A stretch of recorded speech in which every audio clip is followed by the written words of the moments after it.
नमस्कार, जी भारत पर आपके साथ मैं अभिषेक पांडे। देश की आवाज में आप सभी का स्वागत है। हमारा ये खास शो पूरी तरीके से दर्शकों को समर्पित है और ये एक ऐसा शो जिसमें हम जन सरोकार से जुड़े मुद्दों को लेकर उठाते हैं। देश से जुड़े ऐसे मुद्दे जिनसे हमारा आपका सीधा सरोकार होता है, ऐसे मामले जिनका समाज के एक बड़े हिस्से पर सीधा असर पड़ता है, ऐसे ही विषयों पर हम बात करते हैं। इस शो की सबसे खास बात यह है कि इस शो में आप यानी कि दर्शक सीधे हमसे लाइव जुड़ सकते हैं और अपनी बात देश के सामने इस राष्ट्रीय मंच पर रख सकते हैं। संबंधित मुद्दे पर अपने विचार, अपने सुझाव देश के साथ साझा कर सकते हैं। यदि आप खुद किसी ऐसी परेशानी से जूझ रहे हैं तब तो आपको हमसे जरूर जुड़ना चाहिए। इस शो में हमारी कोशिश होती है कि हम ज्यादा से ज्यादा दर्शकों को मौका दें, उन्हें अपनी बात रखने का एक राष्ट्रीय मंच दें। हमारा मकसद है देश तक आपकी आवाज पहुंचाए। सही तरीके से सच पर बात होगी तो समाधान जरूर निकलेगा। कोई शोर शराबा नहीं, कोई हंगामा नहीं, आपकी बात सीधे आपके साथ। आइए इसी के साथ शो का आगाज करते हैं।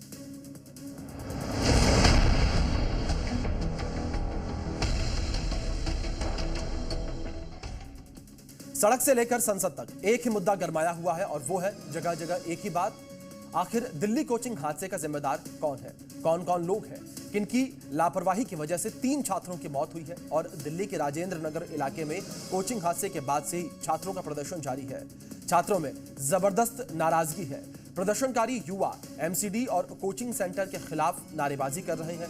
कोचिंग सेंटर के बेसमेंट में बारिश का पानी भर जाने से सिविल सेवा की तैयारी कर रहे 3 छात्र डूब गए, जिससे उनकी मौत हो गई। जिसके बाद से अलग अलग पार्टियों के लोग भी प्रदर्शन कर रहे हैं और दोषियों के खिलाफ सख्त एक्शन की मांग कर रहे हैं। दबाव बढ़ा तो सिस्टम भी जागा और गिरफ्तारियां भी हो रही हैं। इलाके में अवैध निर्माण पर बुलडोजर भी चल रहा है। व्यवस्था को लेकर ऐसी सख्ती पहले हुई होती तो छात्रों की जान नहीं जाती। बड़ा हादसा हुआ है, जवाबदेही तो तय करनी पड़ेगी। आगे से ऐसे हादसे नहीं हो, सिस्टम को दुरुस्त करना ही होगा। आज देश की आवाज में इसी मुद्दे पर बात होगी और इस मुद्दे पर आप क्या सोचते हैं और सिस्टम के फेलियर पर आप कहना क्या चाहते हैं। इस घटना के सामने आने के बाद आपके जहन में किस तरीके के सवाल उठ रहे हैं? यह मुद्दा आपको कितना परेशान कर रहा है? देश की आवाज के जरिए आप अपनी राय, अपने विचार देश के साथ साझा कर सकते हैं और करिए। बात होगी तभी व्यवस्था बदलेगी। फोन नंबर लगातार आपकी टीवी स्क्रीन पर फ्लैश किए जा रहे हैं। आप हमें फोन कर सकते हैं और साथ ही साथ आप अपना वीडियो संदेश भी हमें भेज सकते हैं। अपनी सोच, अपने सुझाव देश के साथ आप साझा करिए। आप हमें अपना वीडियो मैसेज भी भेज सकते हैं और लगातार आपकी टीवी स्क्रीन पर नंबर जो है फ्लैश किए जा रहे हैं। टीवी स्क्रीन पर दिखाए गए नंबर पर आप कॉल करके हमसे जुड़ सकते हैं और इस हादसे को लेकर आप अपनी बात रख सकते हैं।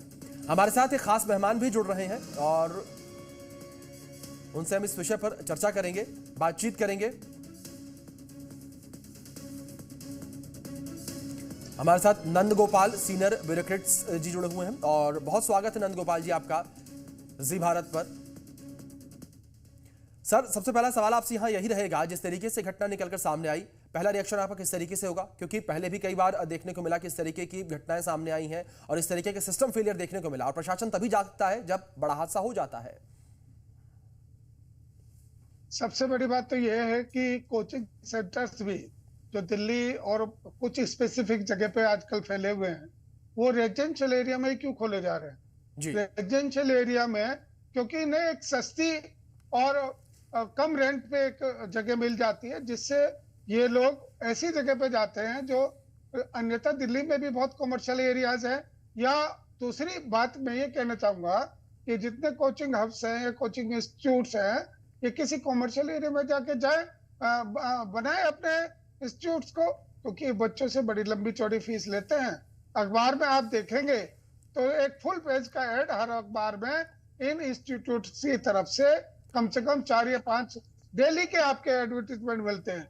तो इससे ये लगता है कि ये लोग सिर्फ व्यापार के लिए हैं, कोचिंग के लिए कम है। इनोसेंट बच्चों के भविष्य के नाम पर उनको लुभावने सब्ज बाग दिखाकर कोशिश करते हैं अब उनसे पैसा हटने की और सिर्फ अपना व्यापार चमकाना इन लोगों का मुख्य उद्देश्य रहा है।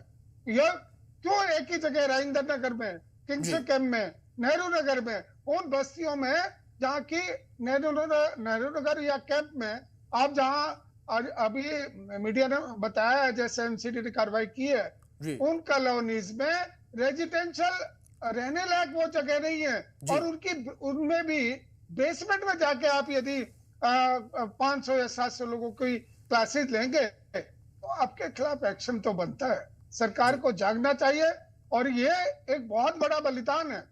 3 बच्चे होनहार युवा इस देश ने खोए हैं, तो क्या सरकार, ब्यूरोक्रेसी, उनका कोई फर्ज नहीं है कि जो हमारे इन युवाओं के साथ, देश के साथ ये सब हमारे साथ अत्याचार कर रहे हैं, तो क्यों ना हम इनके खिलाफ कोई एक्शन लें, और कोई एक ऐसी पॉलिसी भी बनाए कि क्यों हम हमारे बच्चे, हमारे युवा इन व्यापारियों के चुंगल में फंसते हैं। सरकार क्यों नहीं ऐसे इंस्टीट्यूट खुद बनाती है जिनमें इनको कोचिंग दी जाए, जो भी कॉम्पिटिटिव एग्जाम्स है, यूपीएससी है, एसएससी है या डीएसएसबी।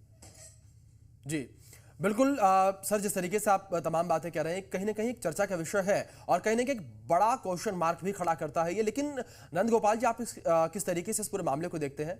क्योंकि खबरें निकलकर यह भी सामने आई कि इस कोचिंग इंस्टीट्यूट को लेकर शिकायतें पहले भी देखने को मिली थी, लेकिन जिस तरीके से सरकारी महकमा बदनाम है वही देखने को मिला कि फाइलें इधर से उधर हुई। इस विषय पर बात करेंगे आपसे, लेकिन इस बीच हमारे साथ चंद्र प्रकाश हमारे दर्शक जुड़े हैं, उनकी राय भी ले लेते हैं। चंद्र प्रकाश जी, बहुत स्वागत है आपका देश की आवाज कार्यक्रम में। कहिए, आप क्या कहना चाहते हैं इस पूरे मामले को लेकर?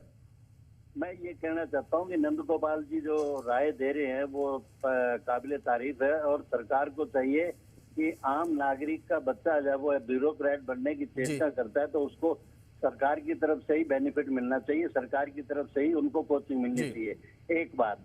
और दूसरी बात मैं ये कहना चाहता हूँ कि नेताओं को भी जो है ना कोचिंग करनी चाहिए।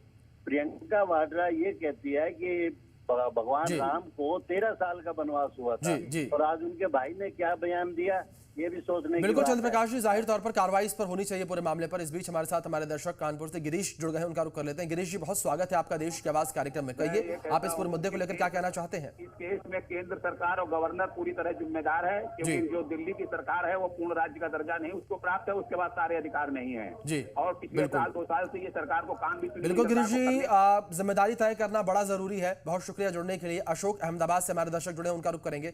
अशोक जी, बहुत स्वागत देश की आवाज कार्यक्रम में। कहिए, आप क्या कहना चाहते हैं इस फेलियर को लेकर? आज कोई भी ईंट पत्थर लग जाती है ना, उसमें भी कॉर्पोरेशन वाले आकर खड़े रह जाते हैं। ये तो इतनी बड़ी इमारत बन गई जी। हाँ, तो ये इमारत मतलब कॉर्पोरेशन वाले को ही दोषी ठहराना चाहिए। बिल्कुल बिल्कुल, बहुत शुक्रिया आपका जुड़ने के लिए। पठानकोट से अंशु हमारे दर्शक जुड़ गए हैं, उनका रुख करेंगे अब सीधे। अंशु जी, बहुत स्वागत है देश की आवाज कार्यक्रम में। कहिए, आप इस सिस्टम के फेलियर को लेकर क्या कहना चाहती हैं? धन्यवाद। सिस्टम के फेलियर के लिए तो मैं यही कहना चाहती हूँ, जब एनओसी मिलती है तो चेक क्यों नहीं किया जाता? देखिए ना, आज सब निगलेंसी के कारण 3 जवान चेहरे, जवान बच्चे हमारे देश के भविष्य मौत के मुंह में चले गए।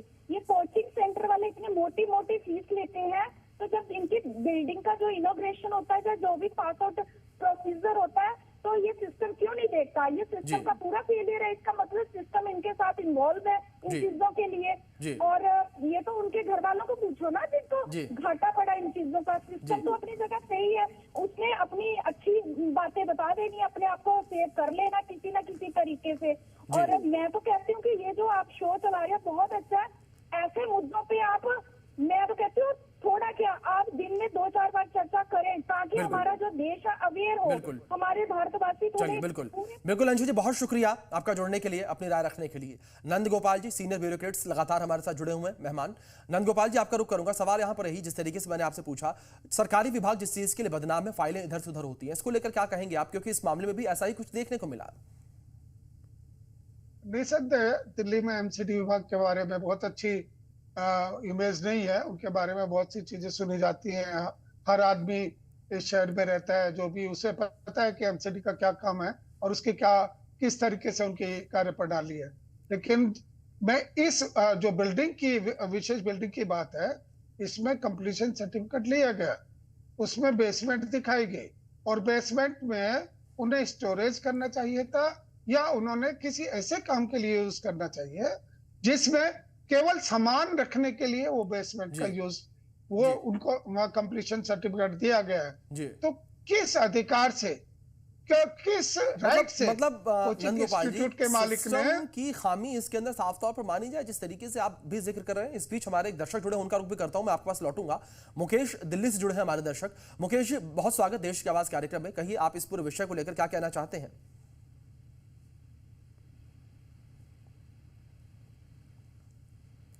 मुकेश जी, आवाज मिल रही है आपको मेरी? चलिए, लगता है संपर्क टूट गया है। सर, मैं आपका रुख एक बार फिर से करूंगा। आप जिस तरीके से आप जिक्र कर रहे थे, और मैंने भी कहा कि जो फाइलें इधर से उधर होती हैं, सिस्टम का बड़ा फेलियर, आप किस तरीके से एनओसी दी गई, किस तरीके से यहाँ पर जो है इतना बड़ा इंस्टीट्यूट चल रहा था जिसमें आप हजारों की संख्या में कई पारियों में बच्चे पढ़ने आया करते थे, फिर भी किसी की निगाहें वहां पर नहीं गई।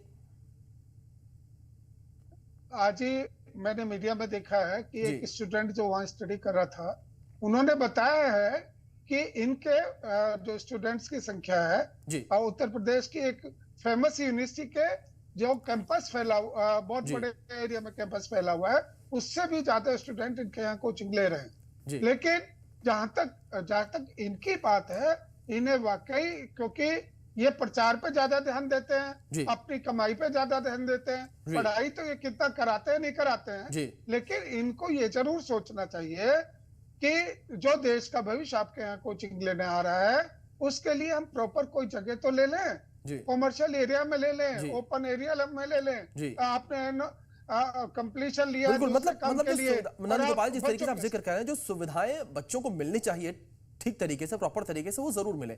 लेकिन नंदगोपाल जी, इस बीच बच्चों का जो छात्र हैं, उनका इस पूरे मामले पर क्या कुछ कहना है, वो भी अपने दर्शकों को और आपको भी सुनवाते हैं, किस तरीके से जो छात्र हैं इस पूरे मामले पर रिएक्ट कर रहे हैं।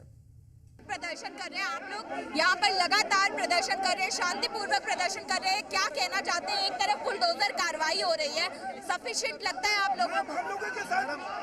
सफिशिएंट लगता है? बिल्कुल भी सफिशिएंट नहीं है ये। कारण ये है कि एमसीडी ने करप्शन करके सारे जो एनओसी है उनको इग्नोर किया। इस बिल्डिंग को फायर एनओसी मिला नहीं है। इस बिल्डिंग के बेसमेंट में केवल पार्किंग की परमिशन थी, उसके बावजूद इन्होंने लाइब्रेरी चलाई। आप इस बिल्डिंग को देखिए, कितनी आला दर्जे की बिल्डिंग है, इसमें बेसमेंट में लाइब्रेरी खोलने की क्यों जरूरत थी? प्रॉब्लम बस ये बिल्डिंग नहीं है, प्रॉब्लम ना ये वन ऑफ द डिजास्टर्स है। ये पूरा एरिया डिजास्टर प्रोन है। क्यों?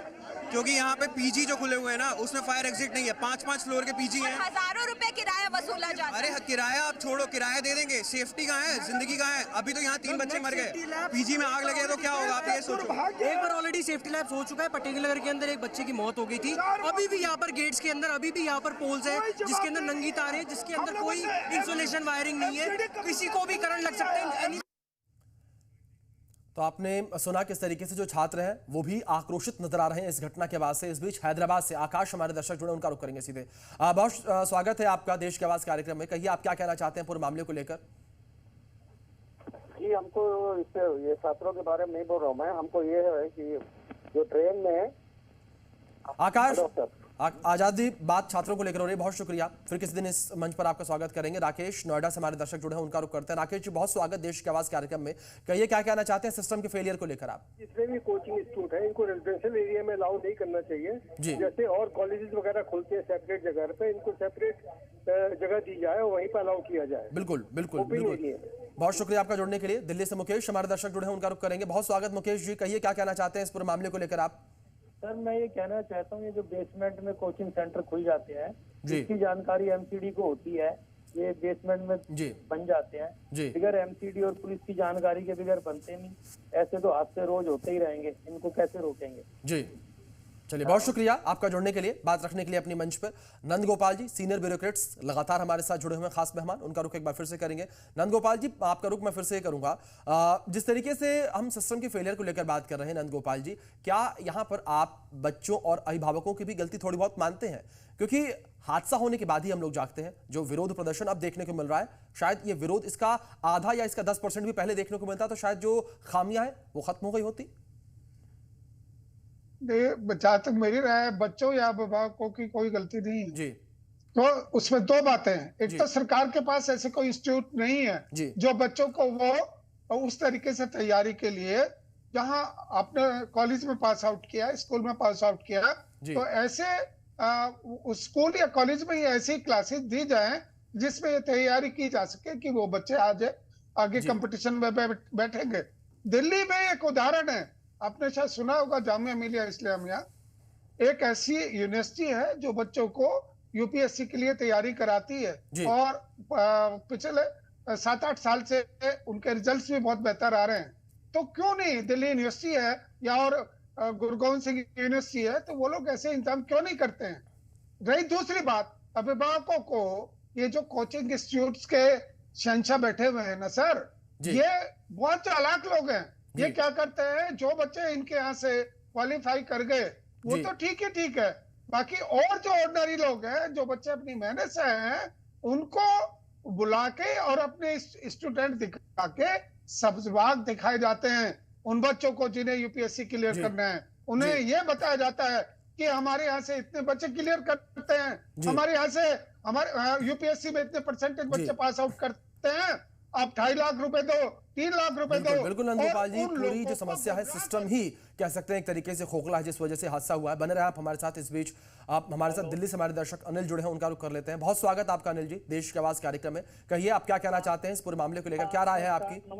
नमस्कार जी, मैं इस विषय के ऊपर, मुझे बहुत दूर से बच्चों की डेथ हुई, मेरी उम्र 69 है जी। मेरे हिसाब से तो जो हुआ है इसके लिए सारे दिल्ली के जो म्युनिसिपल कॉर्पोरेशन के डिपार्टमेंट, जेई, एई, सुप्रिटेंडेंट, कमिश्नर और दिल्ली पुलिस के जो असिस्टेंट वहाँ पे ड्यूटी पे तैनात हैं, सबको टर्मिनेट कर दिया जाए जी। हमेशा के लिए एक दफा यदि भारत सरकार, एलजी साहब इनको टर्मिनेट कर, सस्पेंड ना करें, टर्मिनेट करें सारी पूरी टीम को, उसके बाद ये हादसा मैं गारंटी से कहता हूँ हिंदुस्तान में कहीं नहीं होगा जी। बिल्कुल बिल्कुल अनिल जी, बहुत शुक्रिया अनिल जी अपनी बात देश की आवाज मंच पर रखने के लिए।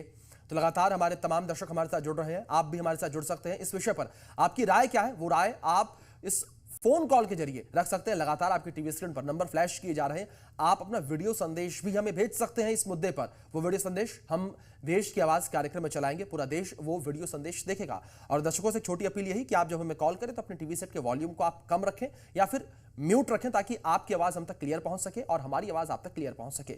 लगातार इस मुद्दे पर तमाम दर्शक हमारे साथ जुड़ रहे हैं और आप भी हमारे साथ जुड़ सकते हैं अपनी बात रखने के लिए। नंदगोपाल जी, सीनियर ब्यूरोक्रेट्स लगातार हमारे साथ बने हुए हैं,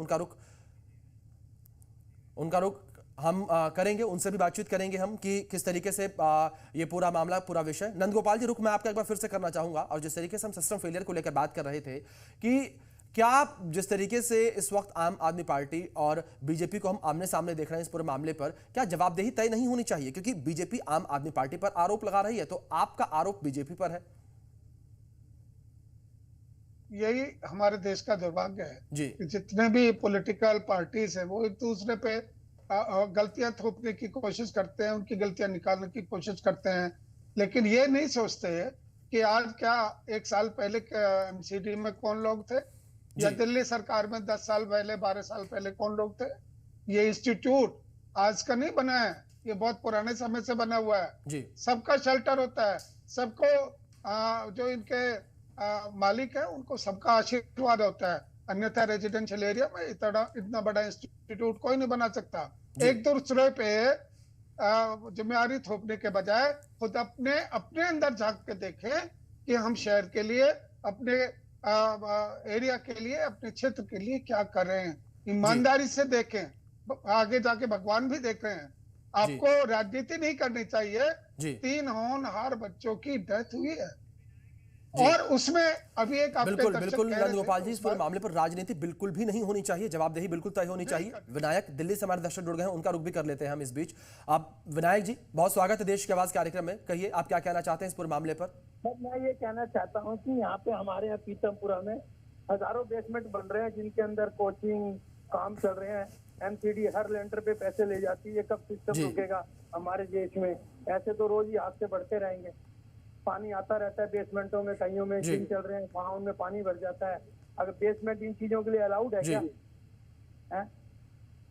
जी, बहुत शुक्रिया आपका जुड़ने के लिए, अपनी बात रखने के लिए। दीपांशु दिल्ली से हमारे दर्शक जुड़े, उनका रुख करेंगे इस बीच। अब दीपांशु जी, बहुत स्वागत आपका देश की आवाज कार्यक्रम में। कहिए आप क्या कहना चाहते हैं इस पूरे मामले पर? सर, मैं पिछले 8 साल से राजेंद्र नगर करोलबाग एरिया में जॉब करता हूँ जी। इस एरिया में ड्रेनेज सिस्टम का कोई इन्होंने ड्रेनेज सिस्टम दिया ही नहीं है जी। वहाँ पे एमसीडी पहले बीजेपी गवर्नमेंट की थी, अब केजरीवाल गवर्नमेंट की है। केजरीवाल जी कहते थे हमें एमसीडी में आने दो, हम सारा काम करेंगे। बीजेपी ने बहुत अच्छे काम करे हैं, और आम आदमी पार्टी जब से आई है वहाँ ड्रेनेज का कोई सिस्टम ही नहीं दिया गया है। थोड़ी सी बारिश आती है सारा पानी भर जाता है, कोई सुनवाई नहीं है। पूरे एरिया में पिछले 10 साल से यही हाल है और ये घटना पहली बार नहीं हुई है, पहले भी हो चुकी है। बस सरकार से यही दरखास्त है, ड्रेनेज सिस्टम के लिए कुछ करें। बिल्कुल बिल्कुल दीपांशु जी, सिस्टम की खामी है। बहुत शुक्रिया आपका जुड़ने के लिए। इस बीच सुषमा मुखर्जी जी हमारे साथ जुड़ गई हैं दिल्ली से। बहुत स्वागत आपका देश की आवाज कार्यक्रम में। कहिए आपकी क्या राय, क्या कहना चाहेंगे आप? मैं तो बोलूँ सारा जितना बेसमेंट है सारा बंद कर दे जी, क्योंकि ये ऐसा कांड अगर बार बार होते रहेगा तो मुखर्जी नगर में ऐसा हुआ, कभी इसमें ऐसा हो रहा है। ये तो बार बार बच्चों के लिए जान से खेलना शुरू कर दिया। जी चलिए, बहुत शुक्रिया आपका जुड़ने के लिए, अपनी बात रखने के लिए। अब्दुल हमारे दर्शक जुड़े हैं प्रयागराज से। अब्दुल जी बहुत स्वागत देश की आवाज कार्यक्रम में। कहिए आप इस सिस्टम के फेलियर को लेकर क्या कहना चाहेंगे, क्या राय आपकी? सिस्टम फेल है, तभी ऐसी घटना घटी है। जी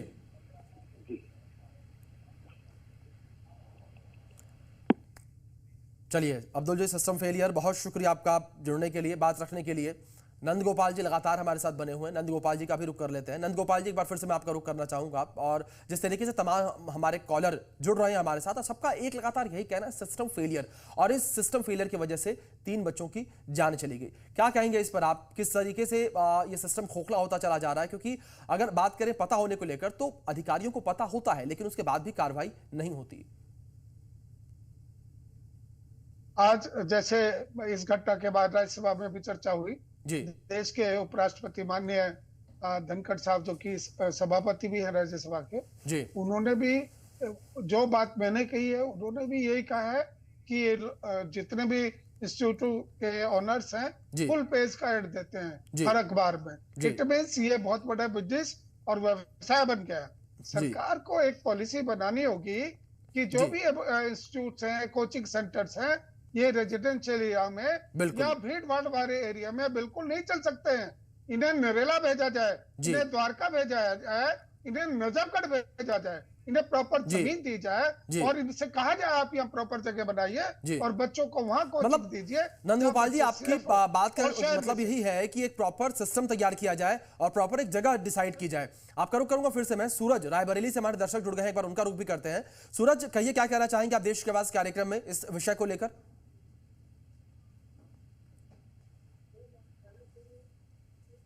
हेलो सूरज, आवाज आ रही है आपको मेरी? हेलो हाँ सूरज, कहिए क्या कहना चाहते हैं आप? हेलो चलिए, सूरज जी की आवाज हम तक नहीं पहुंच पा रही। कोलकाता से गोविंद हमारे दर्शक जुड़े हैं, उनका रुख करते हैं। गोविंद जी बहुत स्वागत आपका देश की आवाज कार्यक्रम में। कहिए क्या कहना चाहते हैं आप इस पूरे विषय पर? ये तो बताएंगे, ये तो आपका पूरा आम आदमी का फेलियर है जी, और हम लोग का जनता मरता है, मगर आप लोग भी कुछ ध्यान दिया करें। मीडिया वाला से कुछ गलती है जी, तो कुछ ऐसा बात है जिसको दोबारा नहीं कि उसका बिल्कुल इस पूरे मामले पर ध्यान देने की जरूरत। बहुत शुक्रिया आपका जुड़ने के लिए, बात रखने के लिए गोविंद। जम्मू से कल्पना हमारे दर्शक जुड़ गए हैं, उनका रुख कर लेते हैं। कल्पना जी बहुत स्वागत आपका जी भारत के खास कार्यक्रम में। कहिए क्या कहना चाहेंगे आप पूरे विषय पर? मैं ये कहना चाहती हूँ कि लेफ्टिनेंट गवर्नर ने पहले ही मीटिंग बुलाई थी जी, लेकिन आम आदमी पार्टी का कोई एमएलए उसमें शामिल नहीं हुआ जी। इसमें तो एमसीडी भी रिस्पॉन्सिबल है जी, और जो रूलिंग पार्टी है वो भी रिस्पॉन्सिबल है। आप देखिए, आउटलेट नहीं थे जी, पानी की निकासी के लिए आउटलेट नहीं थे, बच्चे उसमें डूब गए जी।